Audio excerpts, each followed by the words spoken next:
Radio Católica. Radio Católica. Unidos por Cristo y María. Unidos por Cristo y María.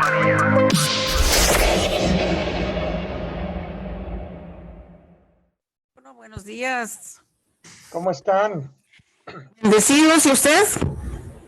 Igual, bendecido. Y cuando habla bendición, porque es terminando este segmento y gracias a Dios, pues salgo a un paseo con mi esposa y con uno de mis nietos y una hermana mía. Así es que...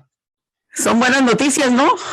Sí, me quedé solo porque ya me había comprometido y no quise defraudarlos, ya que anoche defraudé a la comunidad de San Antonio, de Sagrado Corazón, perdón, allá en Turlock, que había quedado de llegar a compartir en la semana de vocaciones, pero ay, mis hermanos, anoche toda la tarde, desde como eso de las 3 y algo de la tarde, sufrí un dolor de cabeza que aún con pastillas bastante fuertes que tengo, no se me quitó hasta como esto de las 3, 4 de la mañana.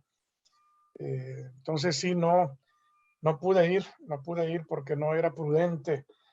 Ni primero no era prudente manejar y segundo, no hubiera podido compartir con ellos pues todo lo que normalmente hubiera podido compartir. Así es que, pero gracias a Dios ya me siento mucho mejor de ese dolor de cabeza y primero Dios todo el fin de semana pues no lo voy a tener durante este paseo. Pues qué bueno, muy bien, pues qué bueno que se van a tomar ese tiempo de esparcimiento en familia, ¿verdad? Sí, ya nos hace falta. ¿Y se puede saber para dónde se van? Vamos para Lake Tahoe. Para Lake Vamos Tahoe. para Lake Tahoe. Tengo un hermano que vive ahí y a la casa de él o la cabaña, porque vive en una cabaña. Ahí a la cabaña de él vamos. Qué bien, bonito paisaje, ¿no? Sí, Está es muy por hermoso. allá. Para mi esposa y para mí, Lake Tahoe es uno de los lugares más hermosos del mundo. No es que seamos muy viajados, no hemos, sí hemos tenido pues nuestros viajes, conocemos algunos lugares de otras partes del mundo, pero no, para mí Lake Tahoe es ahí veo yo reflejado la maravillosa obra de la creación del Señor. Así es el lago inmenso, majestuoso, se ve ahí, se refleja realmente el poder de Dios. Todo el cielo reflejándose ahí en ese lago tan Sí, hermoso, ¿verdad? sí. Y me encanta el agua fría, así es que para mí es ideal. Pero no tan fría, esa no está fría, esa está helada. Con escarchitas. Y acuérdese que no se siente muy bien, a lo mejor le va a tocar contemplar el paisaje A lo mejor me va a tocar verlo nomás. Sí. Sí, divisarlo a través del cristal. Sí. Muy bien, diácono. ¿Tiene alguna información para nosotros de los acontecimientos en la parroquia? Ahorita no ha surgido alguna pregunta, pero alguna que se me venga aquí a la mente, que a veces tengo inquietudes. Con mucho gusto se la hago, aprovechando que está aquí con nosotros. Sí, el día de hoy pues era más que todo compartirles un poco acerca de mi vocación al diaconado, que era pues el tema que estamos esta semana pues en la semana de las vocaciones, ¿verdad? Y entonces les iba a compartir un poco, pero si tiene una pregunta, aprovechémosla en este momento. A ver, yo tengo una pregunta. Yo siempre he leído en la vida de los santos que siempre pues el Señor tiene sus maneras de llamar, ¿no? Y a veces muy peculiares, a veces de una manera tan inesperada. Y la mayoría de ellos han sentido ese llamado, algunos por a veces leer algún libro espiritual a través de la vida de un santo, a través de algún mensaje en las homilías, o a través por invitación de algún sacerdote. Un día nos compartió algo, pero no tan así, tan explícitamente. A lo mejor no había el tiempo suficiente porque estábamos tratando otras cosas, pero pues hay que aprovechar ahora y nos platica y nos comparte de cómo se dio su vocación para el diaconado. Y quién dijera que más adelante a lo mejor al sacerdocio. No, ya habíamos platicado de eso y no. Acuérdese que Juan Pablo II primero no quería ser obispo, después cardenal y llegó Sí, hasta papa. Los caminos de sí. Dios nunca Los se caminos de saben. Dios no los conoce uno y los destinos no los sabemos. Precisamente de eso habla el Evangelio de este próximo domingo. Estamos fascinados con el futuro y queremos saber qué es lo que viene y nos encanta cuando alguien nos habla del futuro. Pero dice Jesús, eso no nos corresponde a nosotros saberlo, pues en el boletín de esta semana que viene, que se va a repartir el domingo, escribí yo un artículo. El otro jueves les vamos a leer ese artículo que escribí para que todos lo tengan y podamos ver eso del futuro. Pero bien, mis Déjeme hermanos, hacerle una pregunta, a ver, diácono, relacionada con esto mismo que nos va a compartir. Si la iglesia, como en el principio, aceptara a los sacerdotes que se casaran, entonces, ¿pensaría usted más seriamente en ser sacerdote? No le saque. mire, el celibato del sacerdocio es cuestión de disciplina, no es cuestión de doctrina. Es decir, Ajá, la iglesia implementó el celibato del sacerdocio por cuestiones disciplinarias, no por cuestiones doctrinales, porque mucha gente reclama pues de que antes se podía y que está equivocado. Bueno, recordemos, no es doctrina, es disciplina de la iglesia. Um, si llegaran a quitar el celibato como un requisito para el sacerdocio, pues yo se lo dejo al Espíritu Santo. Recordemos también de que yo ya estoy llegando a una edad en la que, pues, mi servicio como sacerdote, si eso llegara a ser, sería relativamente corto. corto, Eh, sí. pues yo ya tengo 63 años cumplidos eh, y ya pues no sé yo pues cuál, 75 creo que es la edad para retirarse de los sacerdotes.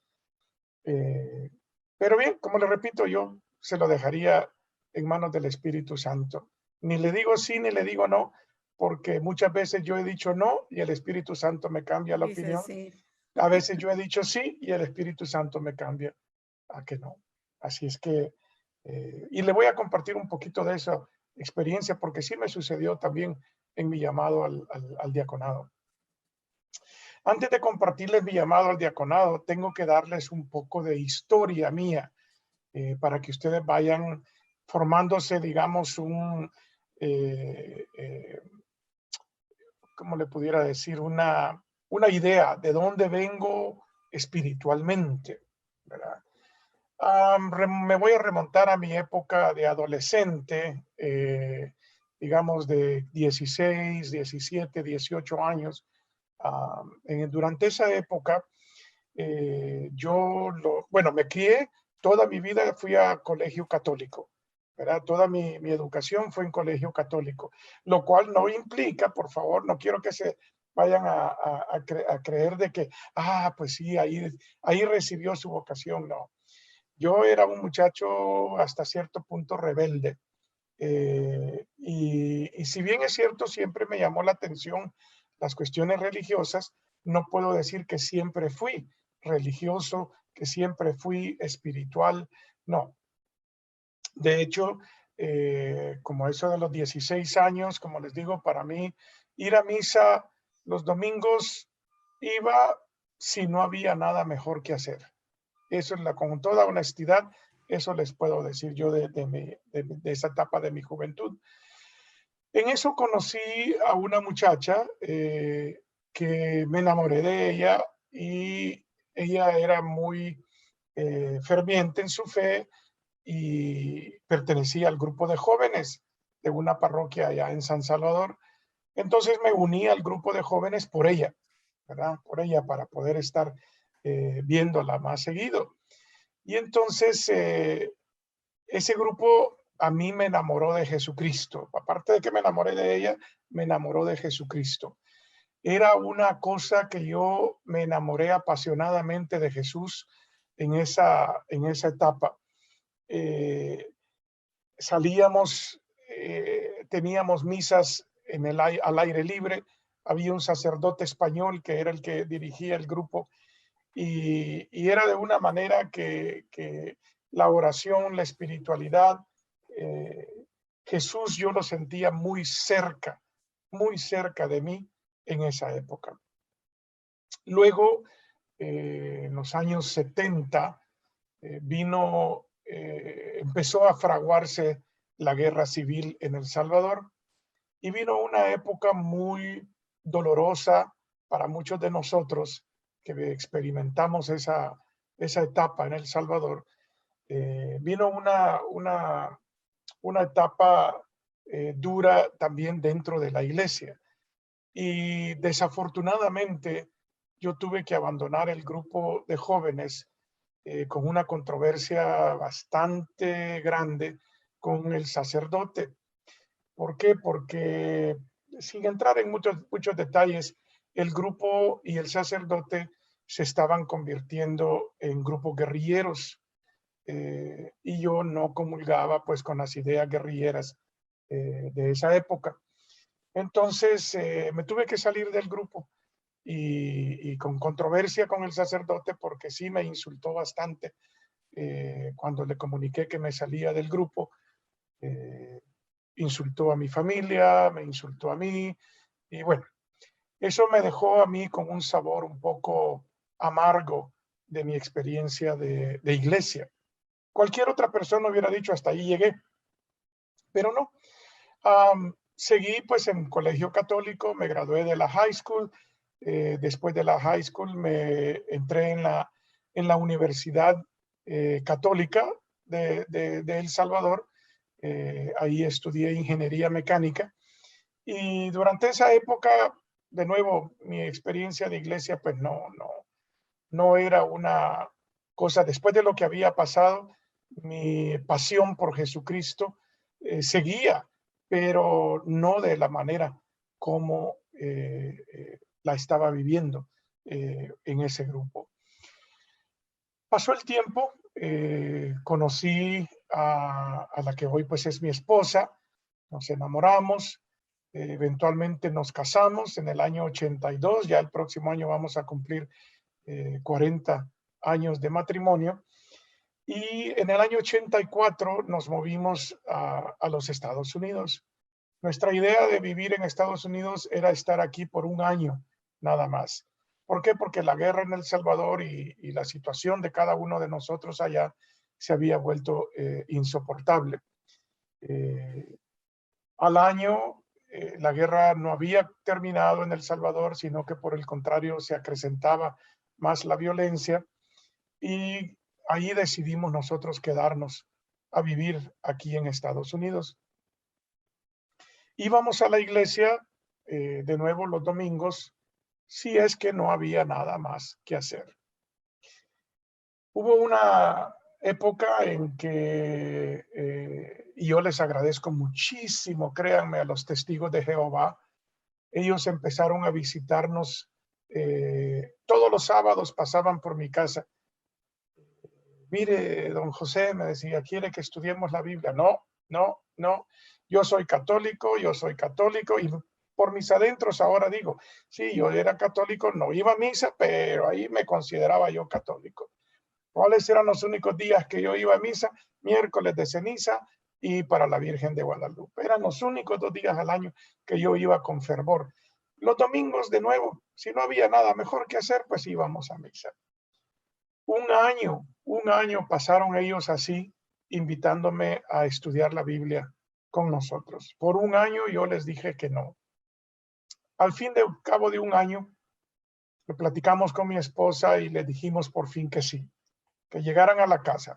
Pero eso sí, vamos a ocupar nosotros la Biblia católica, no me vayan a venir con Biblia de otro lado. No, dijeron ellos, ningún problema, claro que sí.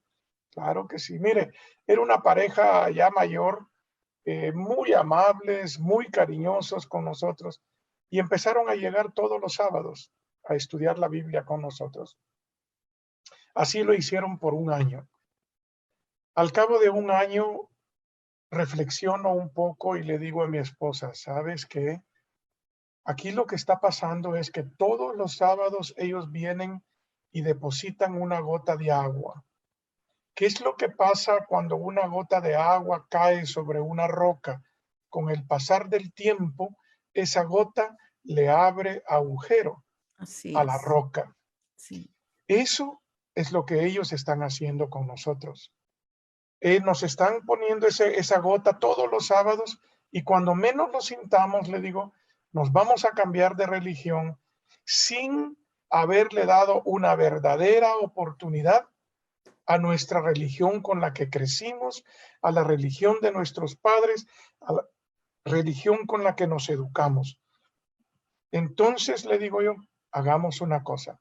Así como ya les dedicamos a ellos un año, dediquémosle ahora un año para aprender y experimentar verdaderamente nuestra Iglesia Católica.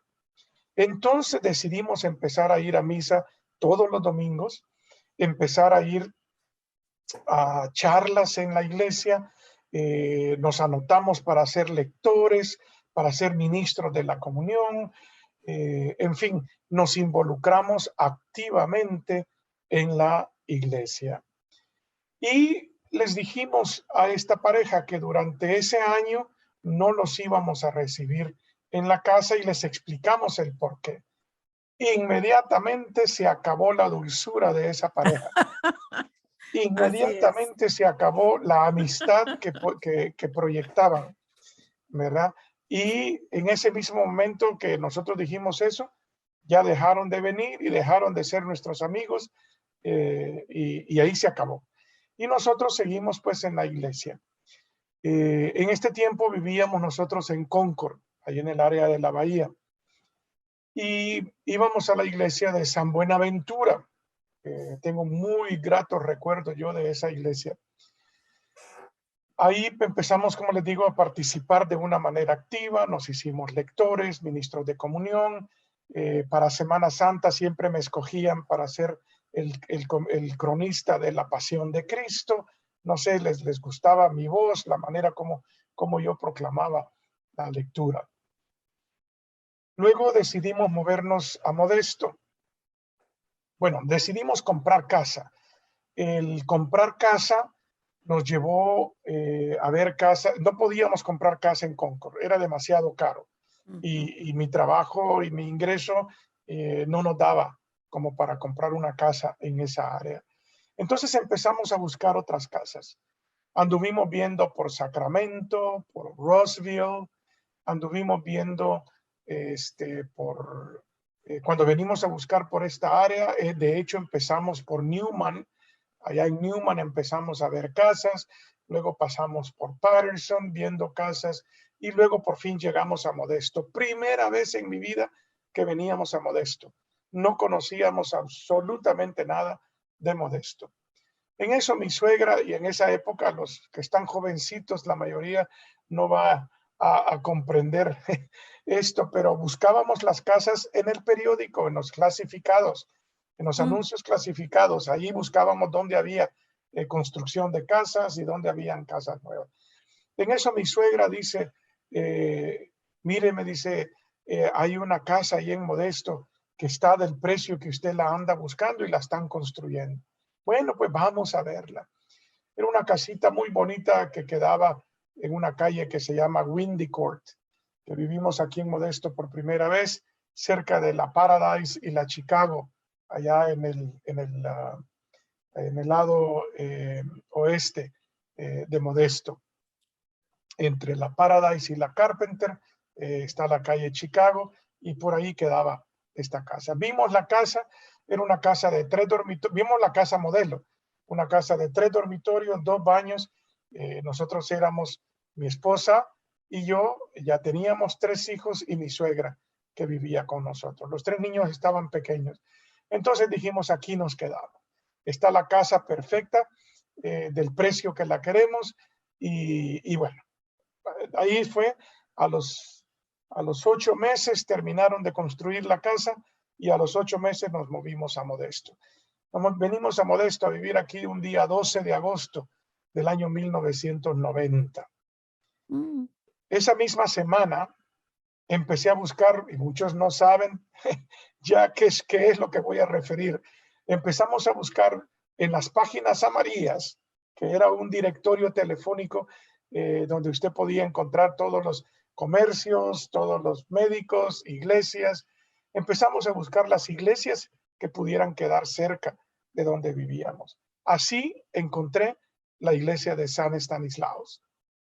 Entonces, una semana después de haber venido, voy a la oficina de San Estanislaos un día de semana, nada más porque quería presentarme, decirles que veníamos, éramos nuevos en el área, que allá donde estábamos éramos lectores, ministros de comunión, y a ofrecernos pues para poder servir aquí en la parroquia.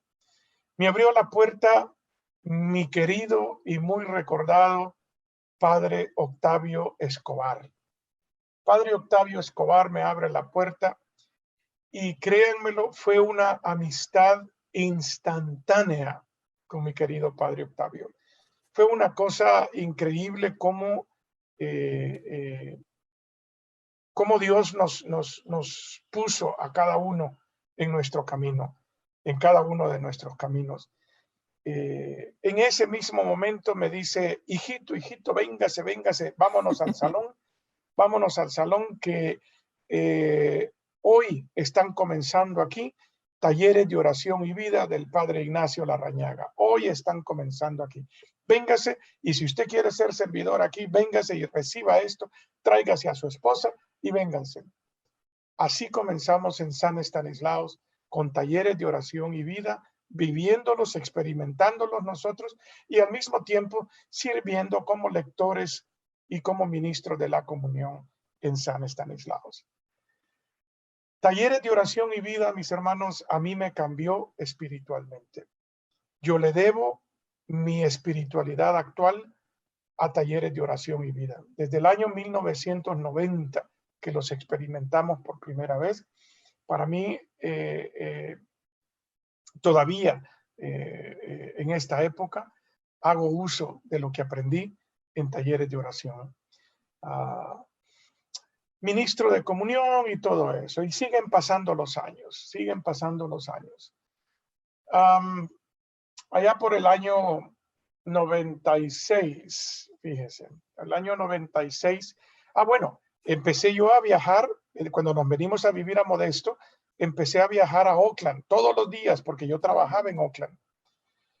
Y ese viaje a Oakland, eso no me gustaba. A mí todos los días el Madrugar. tráfico, sí, madrugar. Yo miraba muy poco a mis hijos. Salía en la madrugada, estaban dormidos. Yo regresaba ya tarde en la noche, ya estaban ellos cenando y yo ya venía cansado, me iba a dormir. El fin de semana que ellos querían pasear, yo estaba demasiado cansado. Yo no les dedicaba el tiempo a mi familia que debía de haberles dedicado.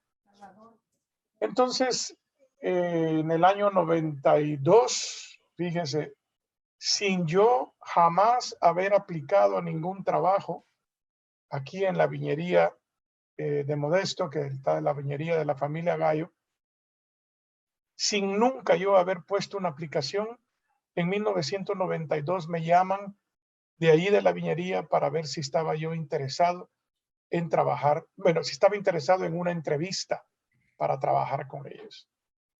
La historia corta, la primera entrevista la tuve en enero. En mayo de 1992, 11 de mayo de 1992, empiezo yo a trabajar con la viñería. Eso me quita 4 horas de viaje al día. Y empiezo a trabajar y seguimos muy activos en la iglesia.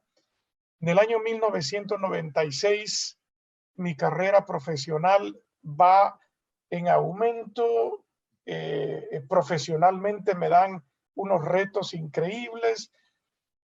Me empiezo a hacer de nombre, mi nombre comienza a tener fama en el campo de las computadoras y así comienzo de nuevo a pasar 14, 16 horas diarias en el trabajo. En eso, el Señor me manda una prueba muy grande.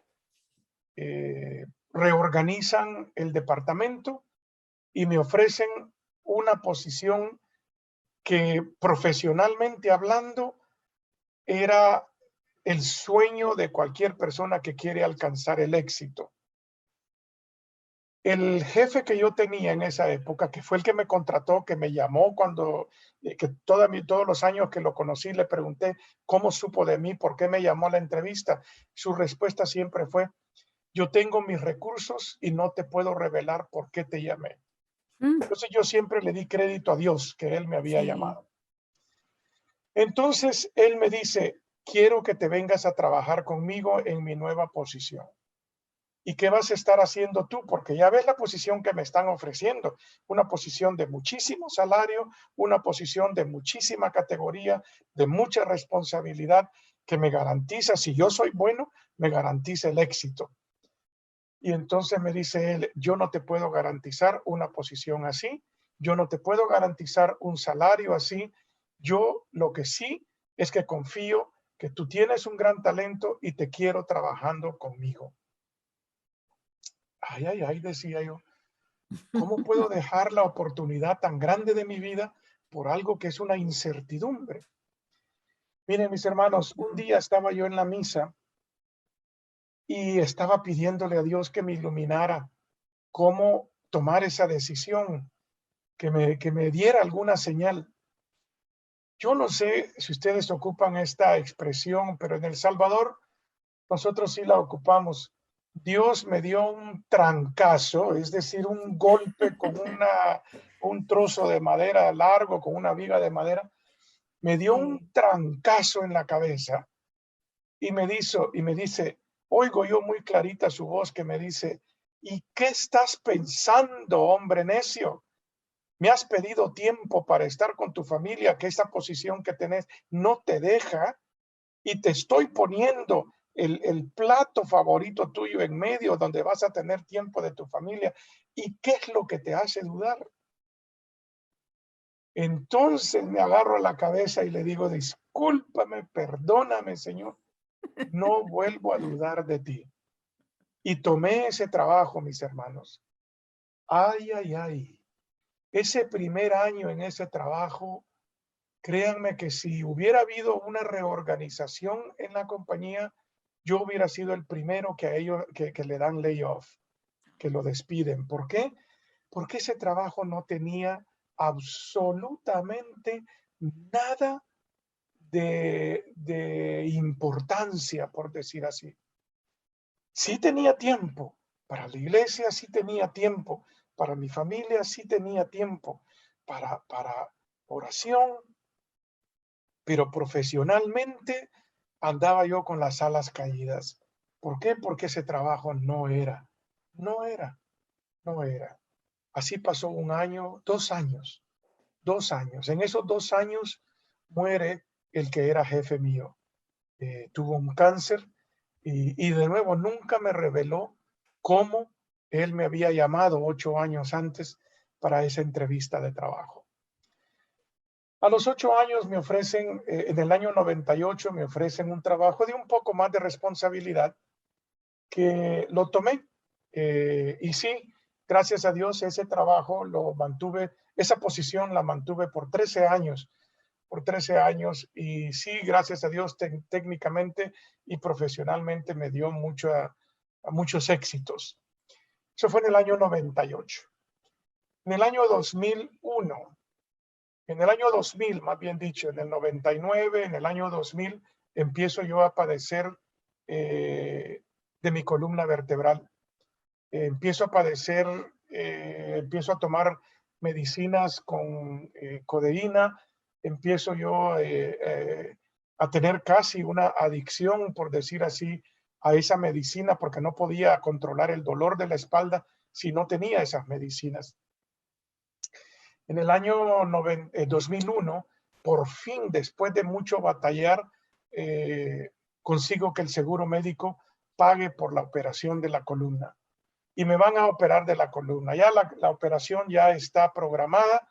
Me faltaban como unas 4 semanas para la operación, cuando un señor americano de ahí de la parroquia me dice: diácono, no, perdón, no era diácono, me dice, José, hoy en la noche viene un sacerdote de Canadá a dar una misa de sanación. Bien me recuerdo el nombre de él, el padre Cerruti. ¿Él sabía de su mal de la columna? Él sabía de mi mal porque participábamos en un comité de construcción de la nueva iglesia. Oh, Estábamos en ese comité de construcción para la nueva iglesia. Y entonces él me dice, hoy en la noche viene este sacerdote, me dice, y ven, me dice, va a haber una misa de sanación. Él es un hombre muy, muy lleno de fe. Él es el dueño de los aceites Shavika, de los aceites de oliva Shavika. Y entonces él me invita. Llego yo a mi casa y le digo a mi esposa, fíjate que me han invitado a una misa de sanación. Y, yo no sé, le digo a mí eso de que me pongan las manos y que la gente se cae al suelo, eso no es para mí. Eso no es para mí, le dije yo. Pero mi esposa siempre ha sido la más sabia de los dos. Y ella me dice, vamos, lo peor que puede pasar es que fuimos a misa. Y eso siempre es bueno. Entonces fuimos a misa. Yo les digo, mis hermanos, yo llegué a esa misa sin ninguna expectativa de sanación. Yo llegué a esa misa como voy a cualquier otra misa a darle gracias a Dios. Entramos a la misa, el padre muy bueno explicó los poderes de sanación de cada parte de la misa. En cada parte de la misa él se detenía y explicaba cómo esa porción de la misa traía sanación, no solo corporal, sino también espiritual. Terminó la misa, él dijo, los que quieran pasar a que les impongamos la mano, pasen. Yo pasé. Un montón de gente que se caía al suelo cuando le impusieron las manos. A mí me las impusieron, yo, mis hermanos, no puedo decir otra cosa, yo no sentí absolutamente nada. Yo regreso a mi asiento, en eso llega un grupo de personas y me dicen, José, ¿quieres que hagamos oración por ti? Hagan lo que quieran. Mientras ellos imponían las manos, yo solamente hacía la siguiente oración. Y yo decía, Señor, que durante la operación el anestesiólogo no haya bebido la noche anterior para que no llegue de goma o de resaca.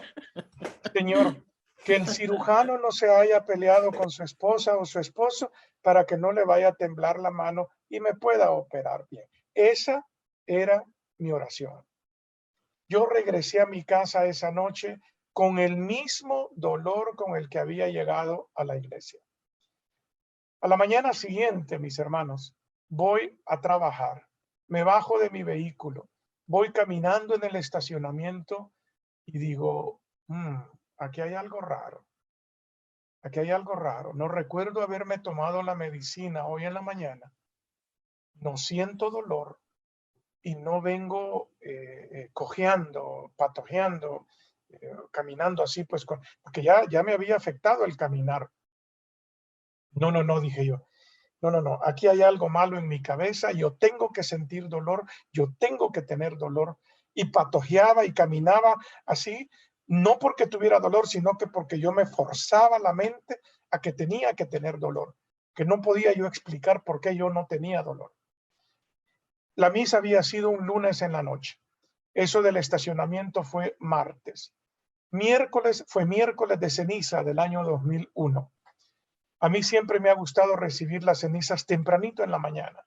Voy a recibir las cenizas y mis hermanos, antes de recibir las cenizas, me rompo en llanto ahí en la iglesia, un llanto que yo no podía controlar.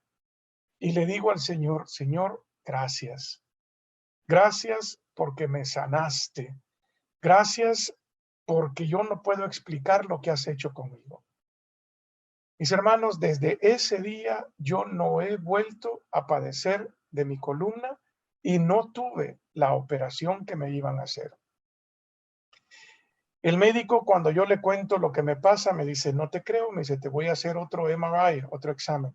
Me hizo otro MRI, puso los dos MRIs, uno a un lado del otro, y él no podía explicar lo que él estaba viendo. Me dice, tú tenés fe, me dice, yo no puedo explicar lo que estoy viendo, pero tenés razón, no tienes necesidad de operación. Y ahí continúa mi camino, mis hermanos, ahí continúa mi camino.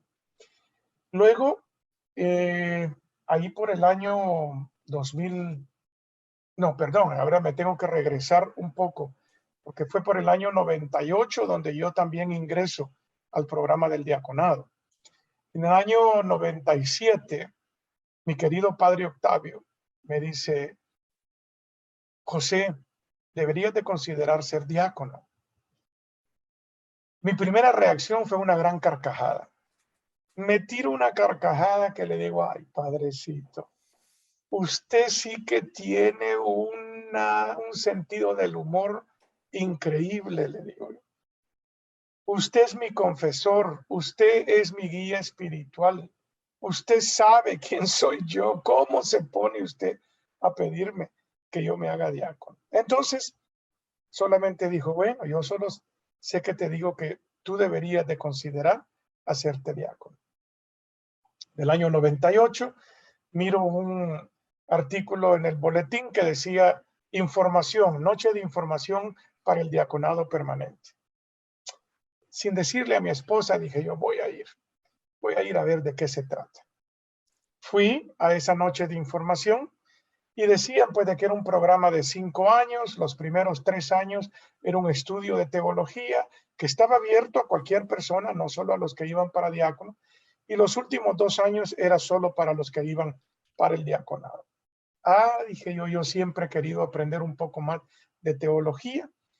Vengo y le cuento a mi esposa y le digo, fíjate que esto es lo que se trata. ¿Por qué no hacemos una cosa? Vamos. Y a los 3 años nos salimos. ¿Por qué? Porque solo queremos estudiar, aprender un poco más de teología. Vamos. Total de que comenzamos el programa.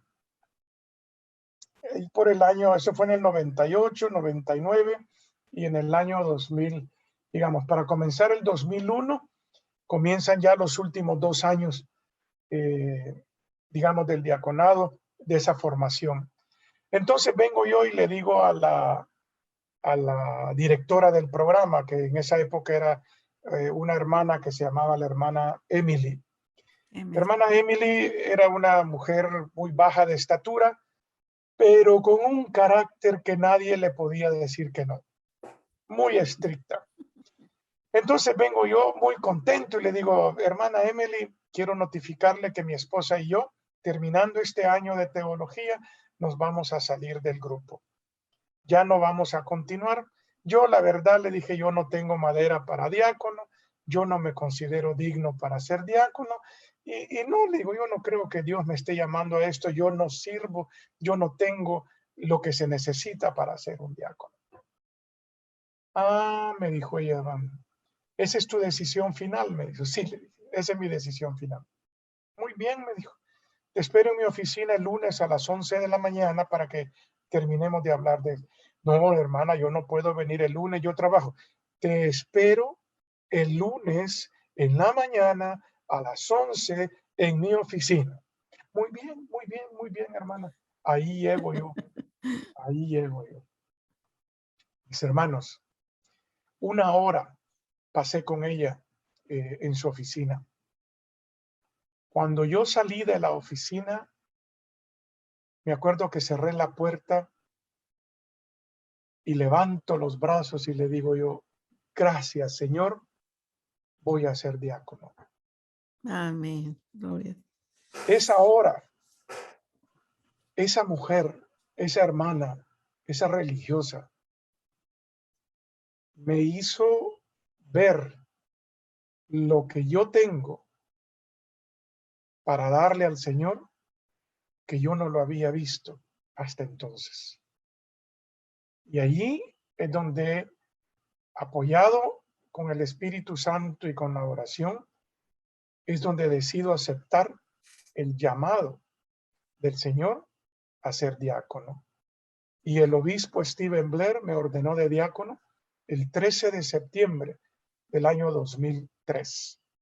Este año cumplí ya 18 años, ya llegué a la mayoría de edad como diácono, ¿verdad?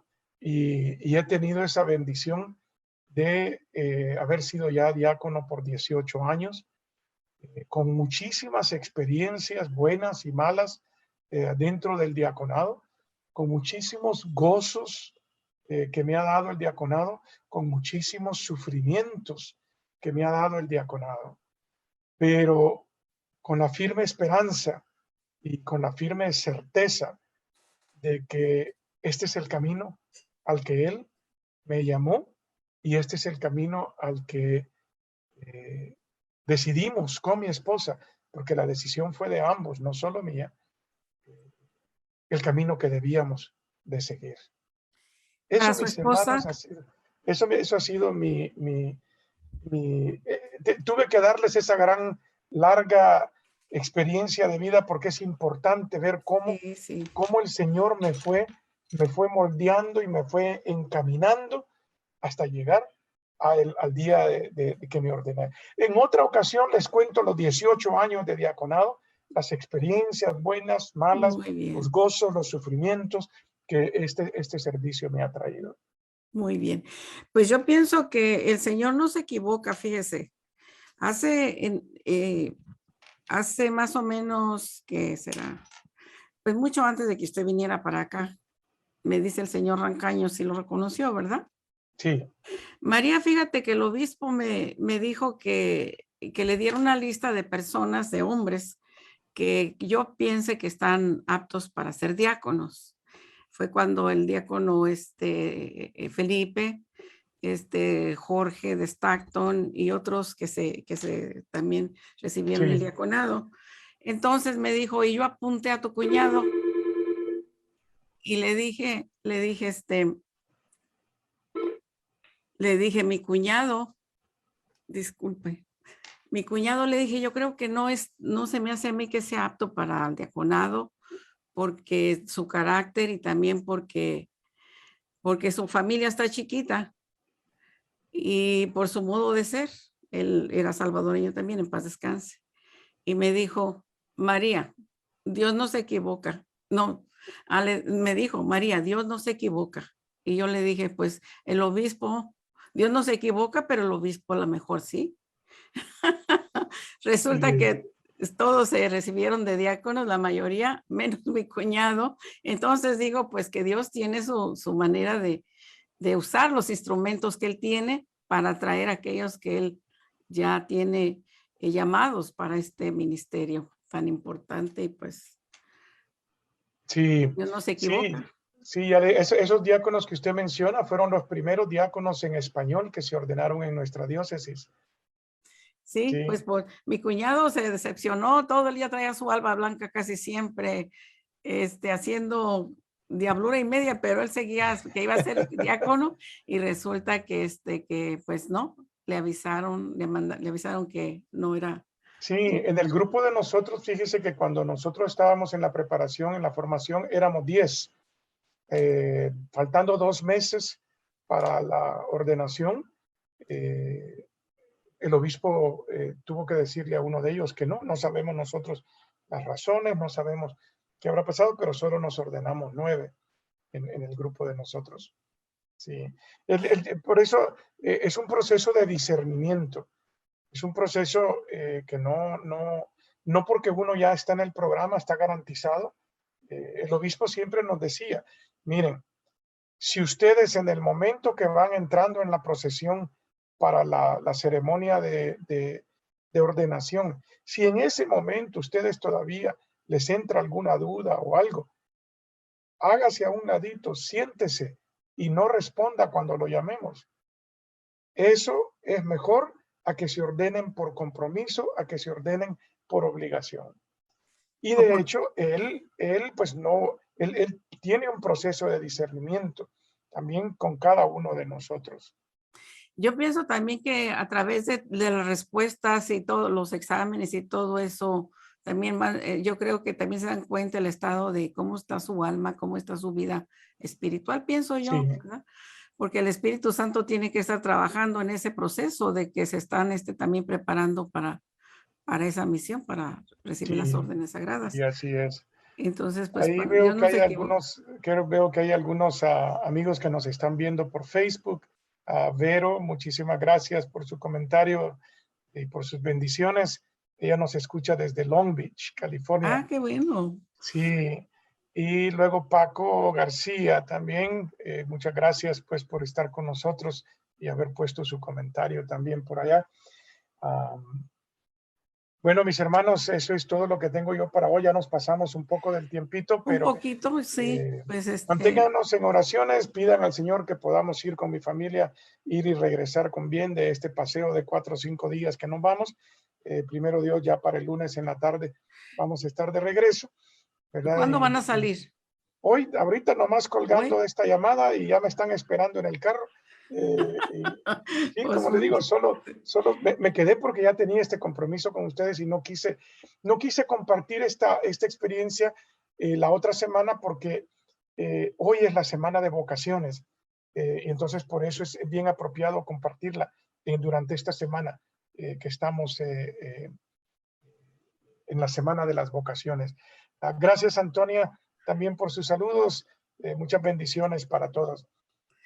Muy bien, pues nos dio un gusto tenerlo aquí con nosotros, diácono. Le deseamos un feliz viaje, que se divierta mucho y que venga ya más mejorado de esa garganta. Del dolor ¿Sí? de cabeza. El dolor de cabeza sobre todo. Y es que fíjese que yo no sé si ustedes en el video lo alcanzan a ver, pero con una cabeza del tamaño de la mía, los dolores de cabeza son grandes también. Ay, Muchas no. gracias, Carlos, también por su comentario. Gracias. Bueno, Que pues Dios, ahí veo también, sí, Carlos, gracias por su testimonio. Ánimo. Él también, también quiere, dice, continuar en su estudio. Es un proceso de discernimiento, es un proceso que si lo logramos, bendito sea Dios. Si no lo logramos, bendito sea Dios porque algo diferente tiene el Señor preparado para cada uno de nosotros. Bueno, mis queridos hermanos, os dejo que el Señor esté con ustedes. y contigo, su espíritu. La bendición de Dios Todopoderoso, Padre, Hijo y Espíritu Santo descienda sobre ustedes y permanezca para siempre. Amén. Que Dios lo bendiga. Gracias, que la paz Lo de esperamos Cristo la próxima. que la paz de Cristo y el amor de María permanezcan con ustedes. Amén. Amén. Así será. Hasta luego, mis hermanos. Hasta luego. Radio Católica. Radio Católica. Unidos por Cristo y María. Unidos por Cristo y María.